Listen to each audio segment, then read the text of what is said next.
the state, which included killing them. I don't understand why my learned friend is jumping up and down. Yes, we said neutralizing. The position factually correct, then I would not jump up and down. The witness said neutralizing in the security environment may include killing. Yes. But he never said, I neutralized and I killed. He Yes, didn't say that.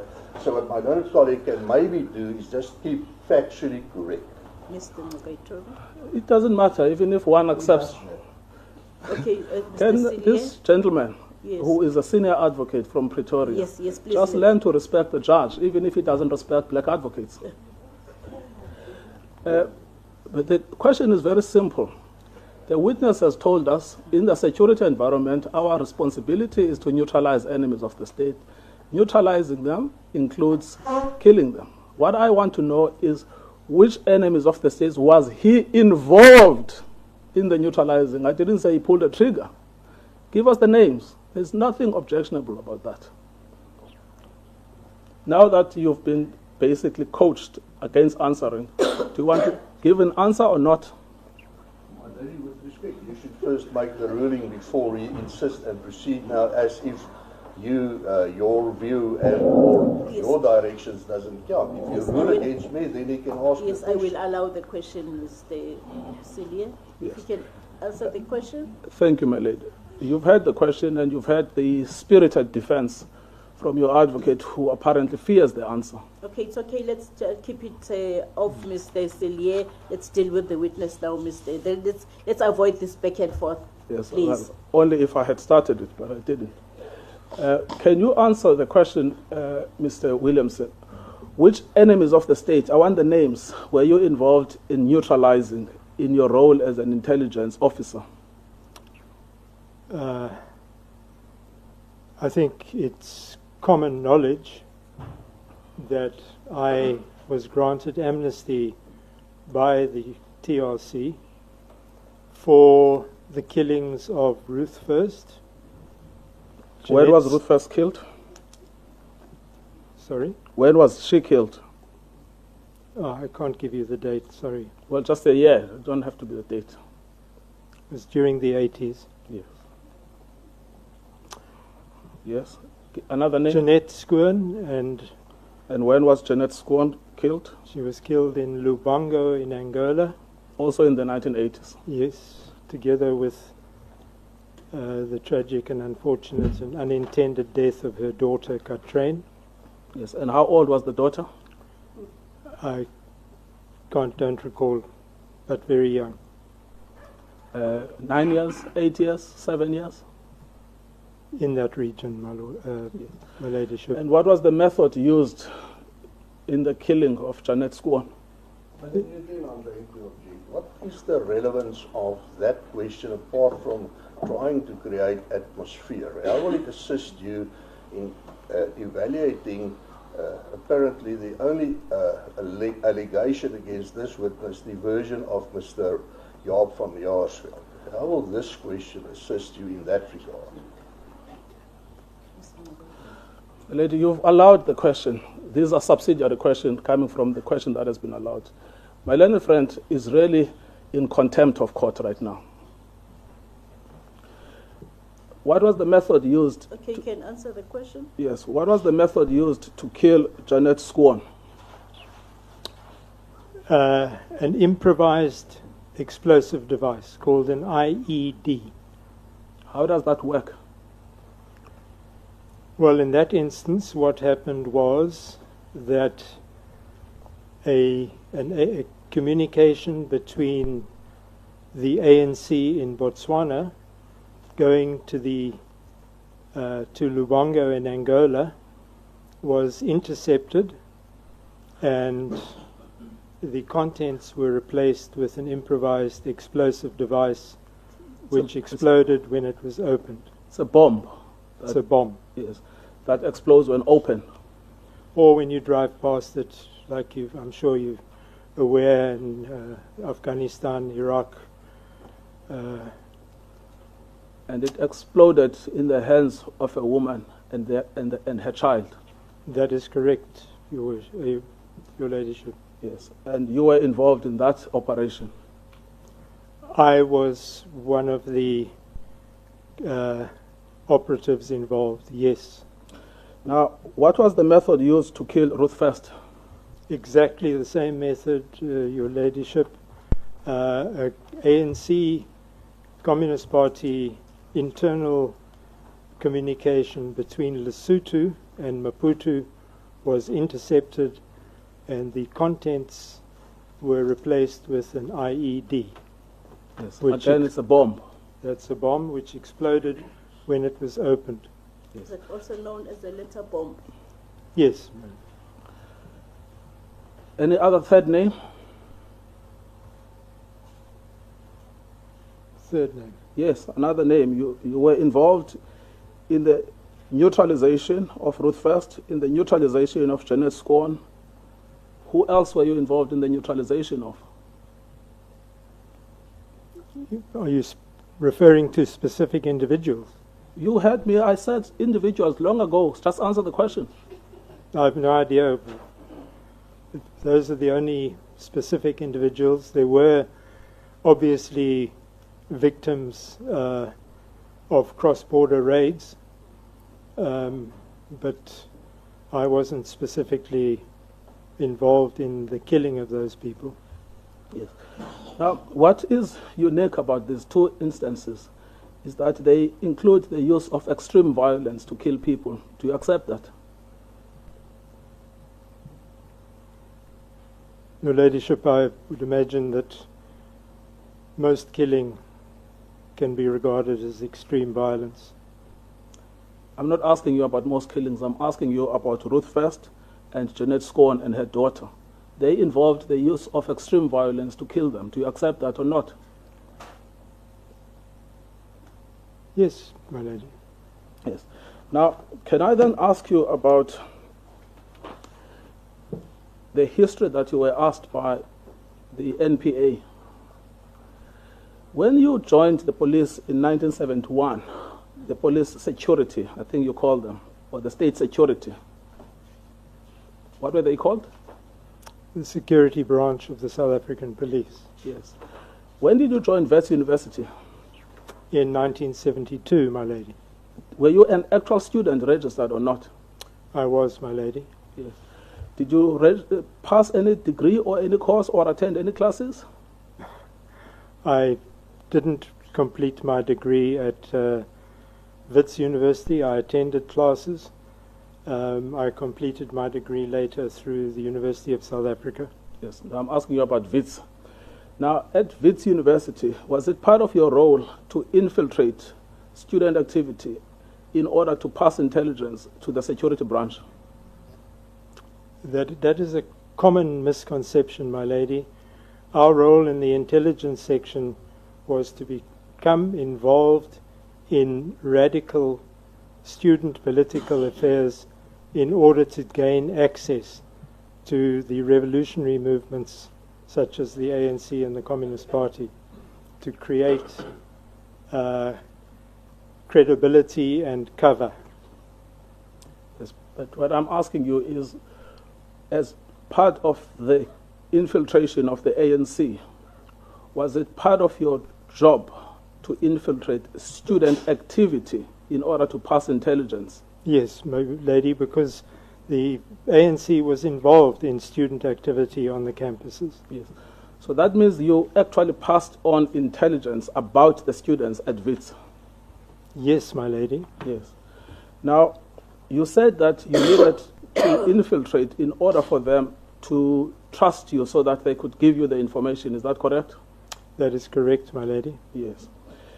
Now, you also joined the Student Representative Council of Wits University. Is that correct? That is correct, my lady. And even that information was part and parcel of intelligence gathering on your part. Is that correct? Where it related to radical activity, yes, my lady. Yes. Now, you also needed the SRC and the students broadly to trust you in order to share information with you so that you can pass it, correct?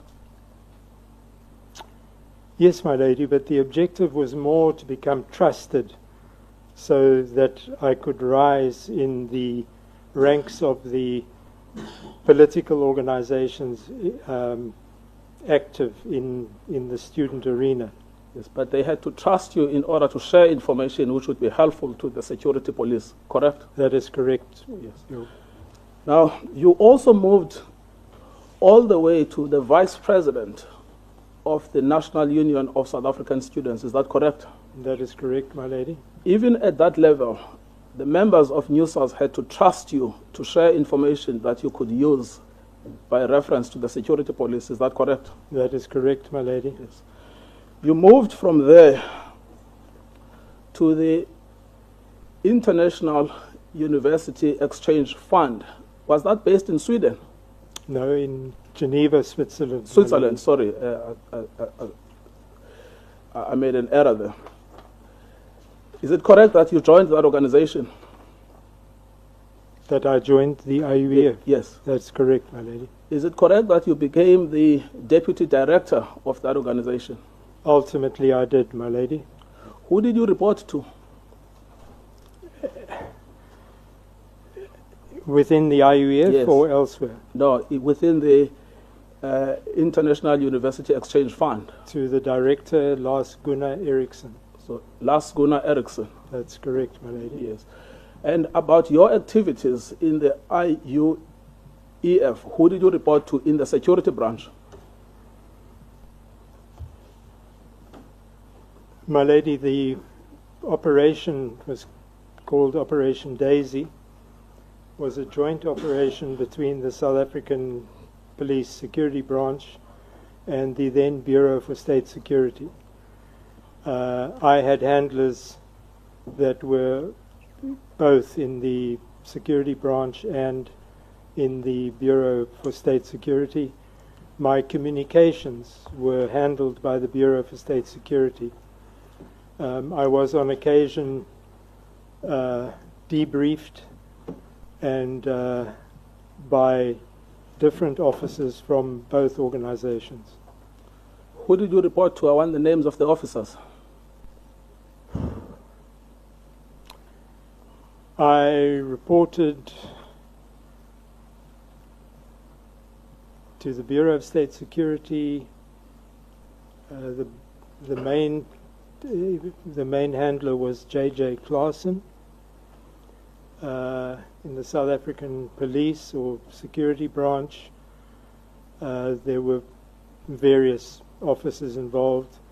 Don Aspeling, Derek Brunner,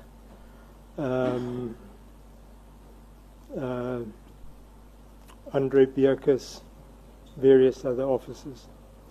And what was the primary function of the IUEF that became of interest to the security police? Why was it necessary to deploy you there? The IUEF was channeling probably the largest amount of international funding through to various political organizations in South Africa, and was also giving scholarships to South African refugees, and was funding, for example, political trials, was funding financial support for the families of political prisoners, etc.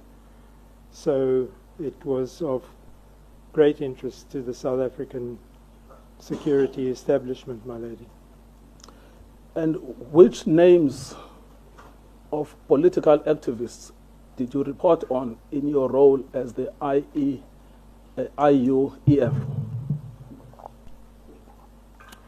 My lady, hundreds, if not thousands. Well, just give us 5. I would have to go to my files, my lady. Where are your files? Well, perhaps we can check on the book that's just been published last week. Published by who? By Naledi. Who's Naledi? It's a publishing company. So you wrote a book? No, I didn't. It's a book written about my operation. So the names are in that book. That is correct. Now, you also gave a journalist an interview, a Swedish or a journalist, in which you claimed to have also been aware that Steve Biko was visiting Oliver Tambo, or was planning to visit Oliver Tambo. That is correct. Just explain My lady. precisely what that means, that you were aware that Steve Biko was planning to visit Oliver Tambo. When were you aware of this? Probably sometime during the beginning of 1977, my lady. Why was Steve Biko's visit to Oliver Tambo of interest to the security police? I can't imagine why it wouldn't have been of interest, my lady. Well, can you explain why it was of interest? That's my question. Don't ask your own question. My job was to gather information, to vacuum up every little scrap of information that came into my purview. And of course, when I was informed that there was a possibility of Steve Biko meeting with Oliver Tambo, this is something that I reported to my superiors. How did you get the information that Steve Biko was planning to visit Oliver Tambo? Again, and you must direct me. If your direction is that my learned colleague can now, without any limitation, ask any question without any relevance to the present inquiry, then you should indicate it to me, and then I'll sit down and I'll just request you to record that that is the direction. But surely there must be some limitations as to how wide my learned colleague can go with this inquiry. Up until this stage, for the past about 40 minutes that he's busy, not a single question relevant to the present issue before your ladyship had been raised. But I request you then to give me just a direction if he's entitled, in terms of your view, in the exercise of your discretion, to ask any question of any nature, then please inform me, then I will not waste your time any further with raising objections, apart from asking you to note that there is a general objection to these irrelevant questions. Mr. Cillier, is your intention to raise an objection to the relevance of the question asked by Mr. Ngcukaitobi? My present objection is, about Yes, the relevance maybe of maybe the you present should. line of questioning, Yes, maybe you should do that. bearing in mind what we are busy with here Thank you. in this inquest. Got your objection, Mr. Ngcukaitobi? Yes, as I understand, it's based on relevance. It's relevant to the witness's general tenor, which is I was not involved in internal gathering of security information. Steve Biko was an internal activist. That is what I'm exploring with the witness. This I is will not allow an the error. question. Thank you. Now, you've already admitted that you gathered intelligence on Biko, and you established that Biko intended to visit Oliver Tambo. The question was, what methods did you use to gather that intelligence? How did you get it? I got it at the IUEF. Just explain that a little bit, because it's very vague to me. If I'm not wrong, my lady, the IUEF had been asked to organize the flight ticket and to organize some or other pretext of a meeting for Mr. Biko to come to in order for him actually to be able to meet with Oliver Tambo. So the information was gathered by me in Switzerland. In your capacity as the deputy director? Of the IUEF, that's correct. Yes. Now, there has also been mention of you expressing shock in the killing of Mapetla Mohape in 1976. Do you remember Mapetla Mohape? I'm afraid I don't, my lady. You were not aware that Mapetla Mohape worked closely with Steve Biko in the Black Consciousness movement? I know the name, my lady, but I don't have any detailed information. Well, what I find odd is if you were interested in the activities of the Black Consciousness Movement, and these were the two main activists, why would you be interested in one and not the other? My lady, again, one has to understand the nature of intelligence gathering. One Yes, just educate us on that.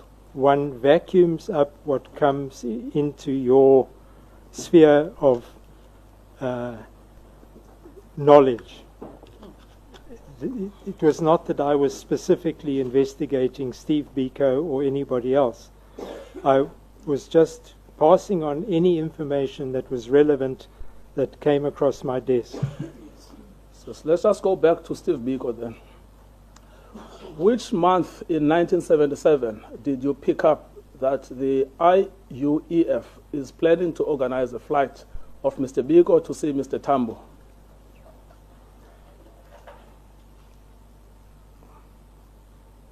More than 40 years ago, my lady, I cannot remember the month. Well, Mr. Biko was killed. It was early in 1977.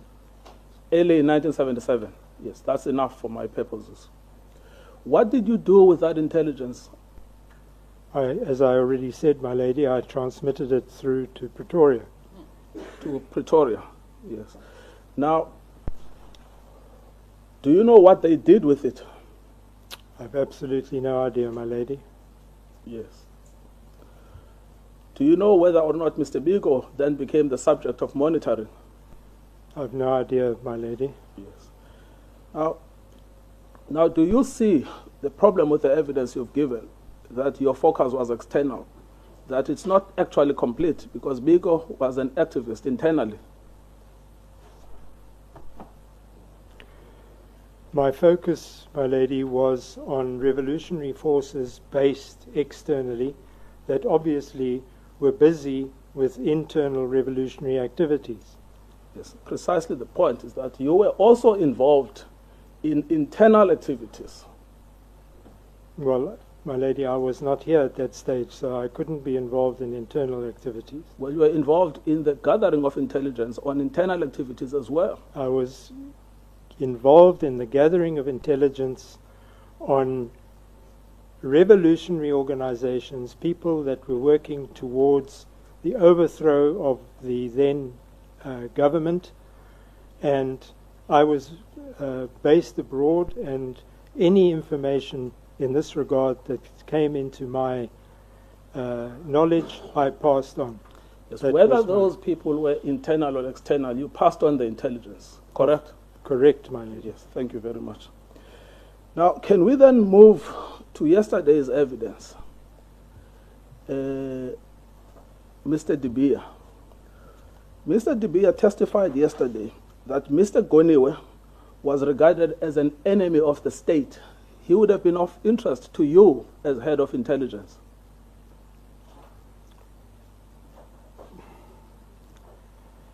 My lady, I had no specific interest in Mr. Goniwe. Obviously, I knew of him, but I was not involved in operations related to Mr. Goniwe. No, what I'm saying is that a subject that is regarded at the State Security Council level as an enemy of the state would surely be of interest to the head of intelligence. Is that not correct? My lady, as there's been previously in amnesty applications, etc., evidence about something called the terrorist book, the terrorist album. There were hundreds, if not thousands, of people who were regarded as threats to the state. And Mr. Goniwe was just one of them.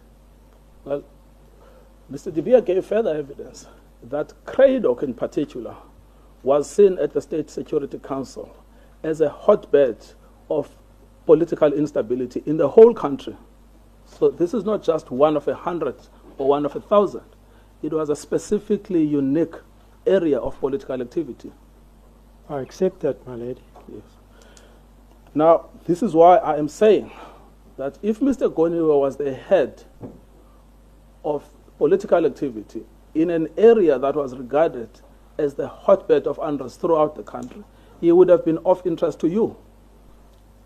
My lady, Mr. Goniwe would only have been of specific interest to me had I had a direct link between him and external revolutionary forces. And at no stage in my career did I ever come across that information. Yes. Now, Mr. Goniwe was discussed at the State Security Council on the 19th of March 1984. Were you aware of that? I only became aware of that subsequently, my lady, at the time of Mr. van Jaarsveld's amnesty application, etc. Yes, but you cannot deny that he was discussed specifically at the State Security Council of the 19th of March 1984. No, I can't, my lady. Mr. van Jaarsveld went to Cradock 2 days later on the 21st of March 1984 in order to scope how Mr. Goniwe could be killed.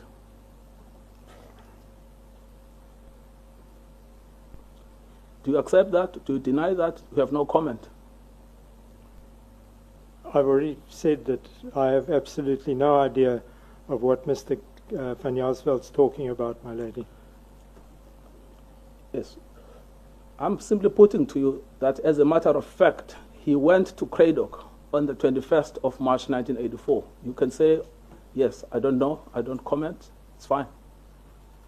I think I said, as I said in my amnesty application, I have no doubt that he did go down to the Eastern Cape and maybe Cradock at that time. Yes, you have no doubt that he went there. No, I have no doubt. Yes, thank you very much. Now, Mr. van Jaarsveld was one of your subordinates, is that correct? That is correct, my lady. Yes. Now, when he arrived in Cradock, he in fact actively investigated the method that could be used to kill Mr. Goniwe. Do you want to comment on that? That is his statement. That is what he says, my lady. I cannot comment because I know nothing about it. Yes.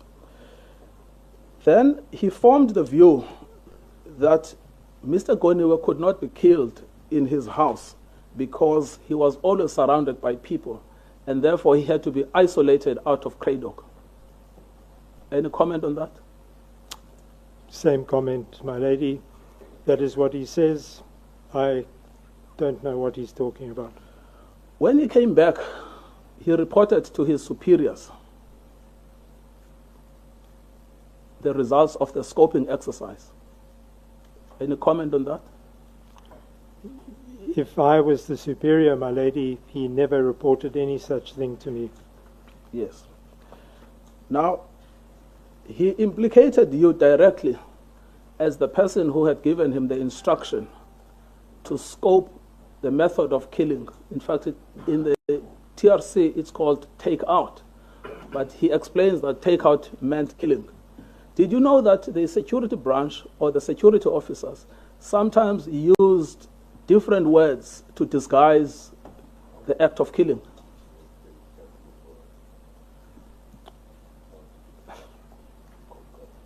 My lady, I would imagine not only the security branch, I mean various people that describe the act of killing with various different phrases.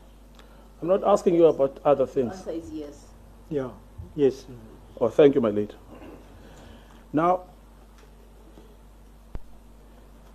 he directly implicated you, Mr. van Jaarsveld, in his TRC application for amnesty and said you are the person who instructed him to conduct the scoping exercise. That is correct, my lady. Yes. Now, as asked by the NPA, at the time that he implicated you, you took no action against him.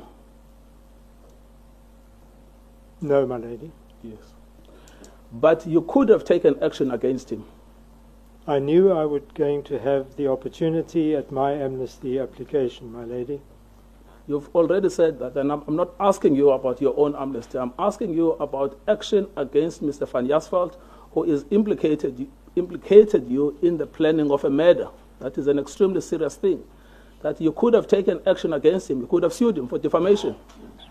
You mean legal action, Yes. not direct action? Yes. I was not interested, my lady. He was talking nonsense. I didn't know why.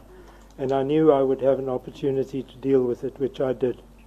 Just please answer my question. You could have taken action against him, yes or no? If I'd been bothered to do so, I could have, yes, my lady. Yes. All right. Now,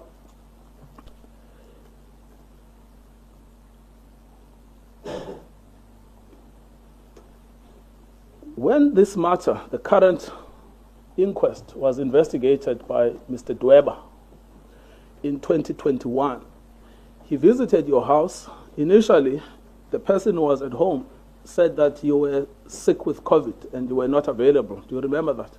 That is correct, my lady. When you came for the second time, you refused to cooperate at all. My lady, when Colonel Dweber visited my house and I couldn't speak to him in order not to infect him with COVID, he left a note for me. And in that note, he left his phone number and asked me to contact my legal representative and to make a statement. I passed the note on to my legal representative, which at that time was Mr. Jan Wagenaar, and from that moment in time, the interaction between the NPA and Colonel Dweber and me was through my legal representative, Mr. Wagenaar. Can you just answer the question whether you cooperated with Mr. Dweber or not? Well, I regard that as cooperation. I organized legal representation to deal on my behalf with him. Why did you not meet with him and give him a warning statement? Because I acted on legal advice. So, I don't understand what that means. Your lawyers told you not to, or what? My lawyers told me that they would deal with the matter, my lady. I understand that. That's a vague answer. My question is, why did you not meet with the investigating officer? I thought I'd made it quite clear. I listened to my legal representatives, my lady. But you are not confirming that they told you not to meet with him. They told me they would deal with the matter, and they did, my lady. So whose decision was it not to meet with Colonel Dweber? Yours or your lawyers? I suppose Mr. Wagenaar's decision was, my lady. Who's Mr. Wagner now? He was my... His my attorney. lawyer. Thank you. All right. Thank you. So it was his decision. That's correct, my lady. Yes. Now, I want to then come back to the summary of the organizations that you successfully infiltrated without detection. It was the VETS SRC, correct? Yes, my lady. It was NUSAS, correct? Correct, my lady. It was the IEUF, correct? IUEF, my lady. Yes. IUEF, correct? Correct, my lady. Yes. Was there any other organization that you infiltrated without detection? Well, I suppose we have to, if we're going right through history, we can start with the Arts Faculty Council at Wits University, my lady. Yes. And then we can go to the ANC, the South African Communist Party. So you infiltrated the ANC without detection? For a long time, my lady. Between which period and which period? Well, I would imagine from... Of that, Mr. Ngcukaitobi? I'll come back to that, my lady, in a second. If we could just close this element, I'll come back to it. I promise you, ladyship, I won't forget. Between which period and which period? I was actively involved with the ANC from 1975 until 1980. When you say actively involved, doing what? I was working with them, giving them information, carrying out instructions that they gave me, my lady. Who were you dealing with?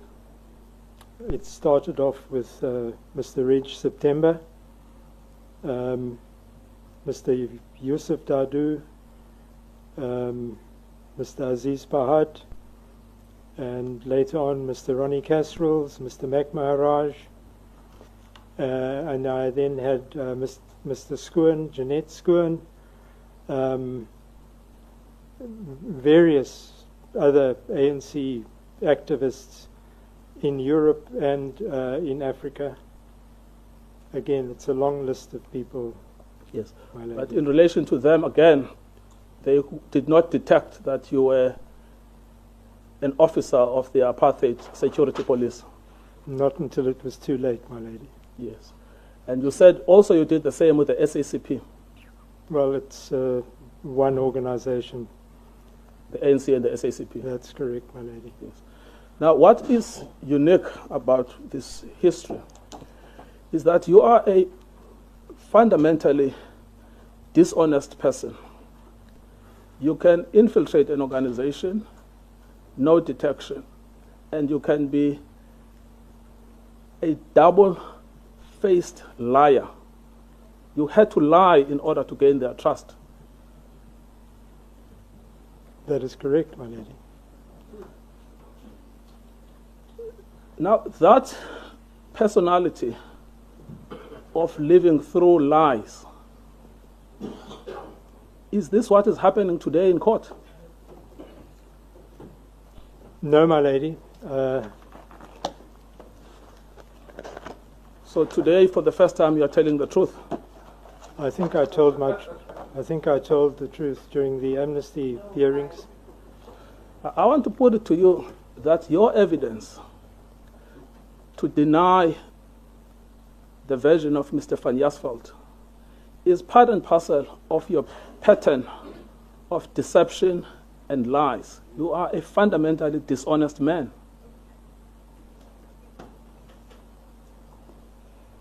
Do you have any comment on that? I have no comment, Thank you, my lady. but to deny it. Thank you, my lady.